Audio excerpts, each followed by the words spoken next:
Imbes na magpasa ng makabagong batas, ay nagpupumilit sumausaw sa issue ng iba. Kasi meron kakalabas lang ng statement ni Vice President Sara Duterte, Kong Dan as Committee Chair ng Public Order and Safety, Kong Romeo. Ito, to quote her, ang Pilipinas may mga representante sa Kamara dapat na nagkakaintindihan totoong sanhi ng kakulangan sa police to population ratio.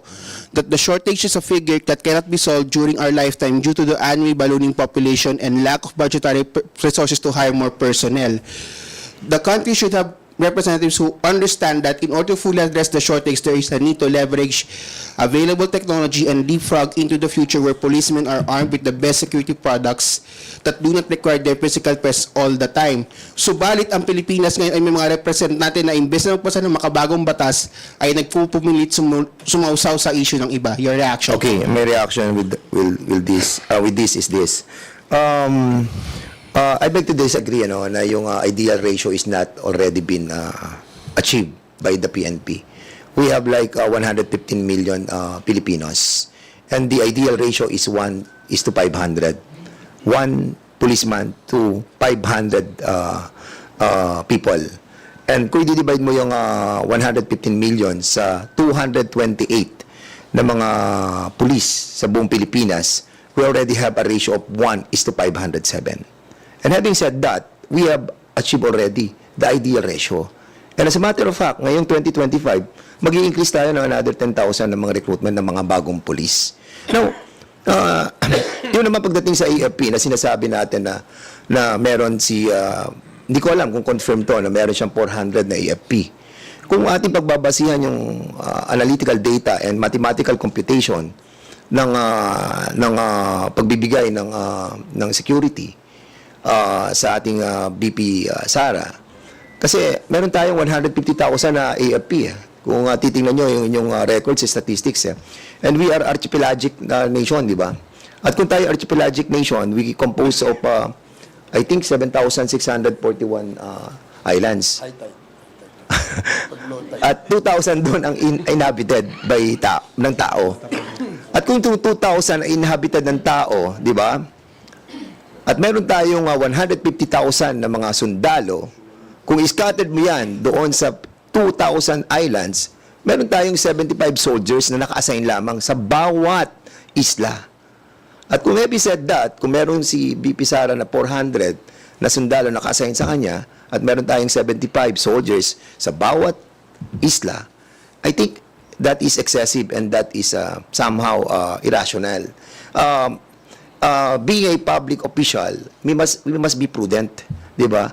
To see the meager budget of our government, di ba? We have to maximize, and the work of the AFP is the external threats, di ba? And I hope na siguro yung 400 na bigay sa kanya, I think she have to be thankful to the government for giving that numbers of AFP. Kasi kung titignan mo, mas marami pa yung nakatalaga sa kanya kesa ibibigay natin sa bawat isla ng ating bansa. Kung yun ang pagbabasihan natin ng ratio. But, of course, ang ratio ng mga sundalo is not that way. Hindi ganoon eh. Kasi naka-standby sila for any threats against our nation. Pero pagdating sa police, I beg to disagree dahil almost nare-reach na po natin yung ideal ratio na 1:500. Okay, thank you. Last question from Ed Galvez of FEBC. Last na lang po. Good morning, Ed, bilisan mo na lang. Meron pong isang party list congresswoman na nagsabi na kung mawawala ang POGO, bakit hindi na lang daw po ipalit mag-operate ang isabong. Meron naman isang kongresista, marami sa mga drug rehabilitation centers, 60% are suffering from gambling addiction, not drug dependent. Nakikita niyo po ba ang posibilidad na isabong ipalit sa POGO, at least made in the Philippines, not made in China? Ako personnel ko kung tatanungin mo ayoko. Ako, I really don't like the gambling per se.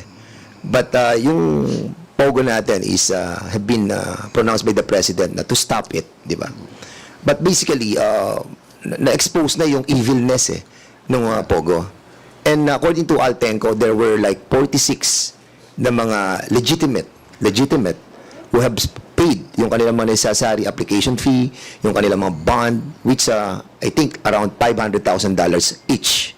And it has given a lot of money to the government.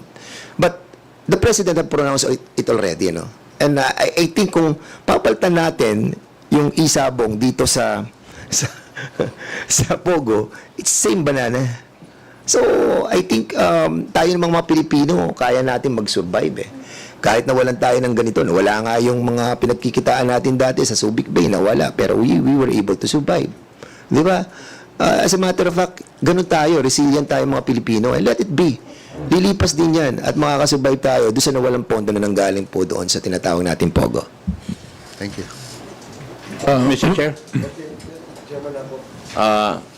2 points. Yung unang nagtanong kanina kasi na-mention na kami ni Chairman Dan Fernandez ang sasagot.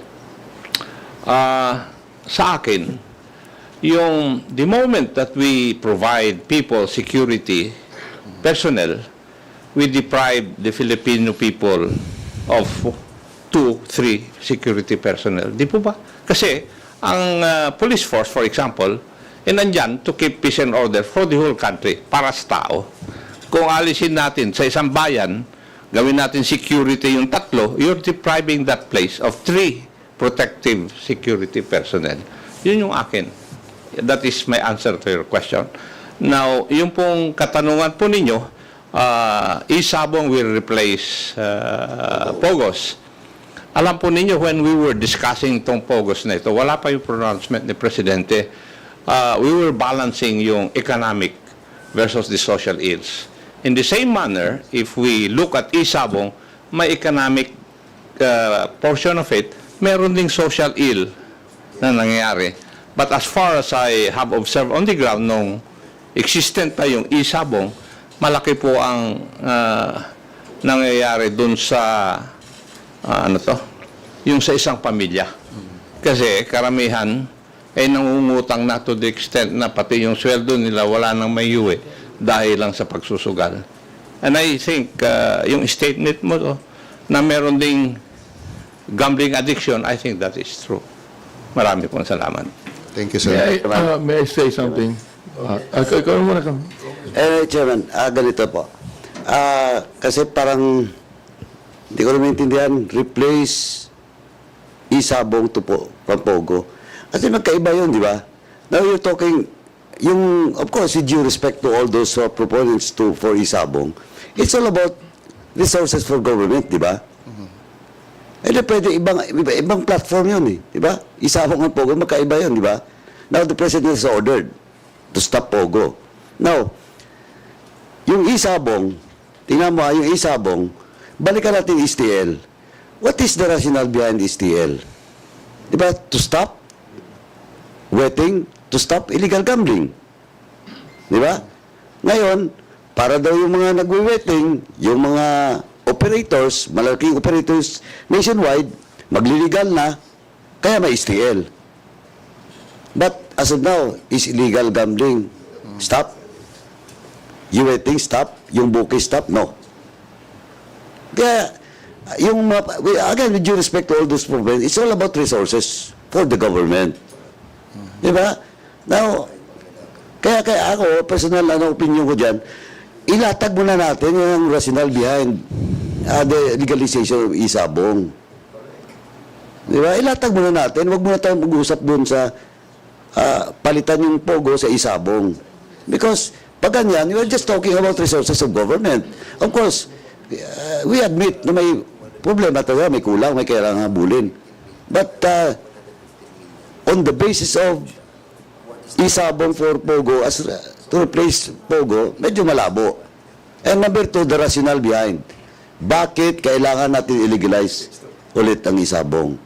Kasi kung ang basis is to curb, kasi may lumalabas eh.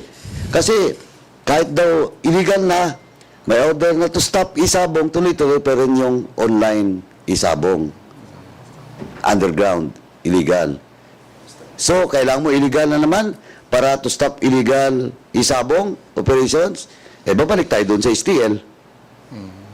Let us check first the STL. Kung ang rationale is the same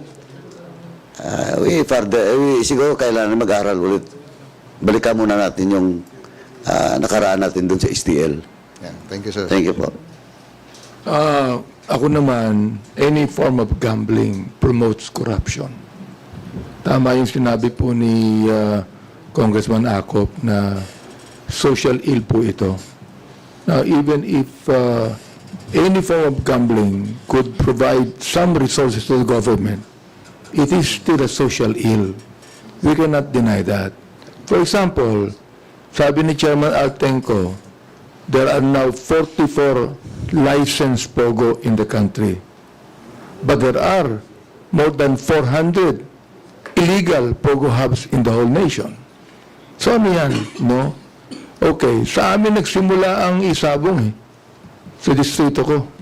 Yung nagpatayo doon ng isang high-end na sabungan.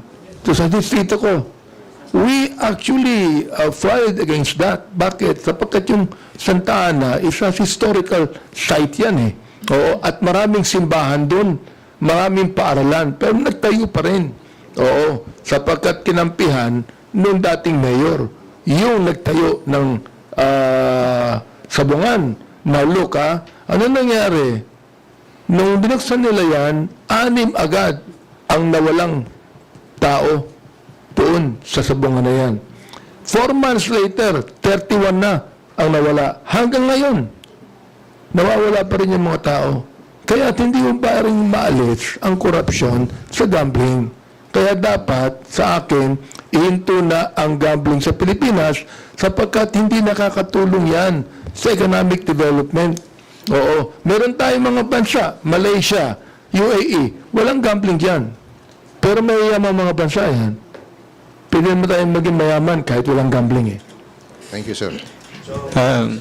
This concludes our press conference. Thank you, Chairman Barbers, Fernandez, Paduano, Acop, and Abante. To everyone, thank you for your participation.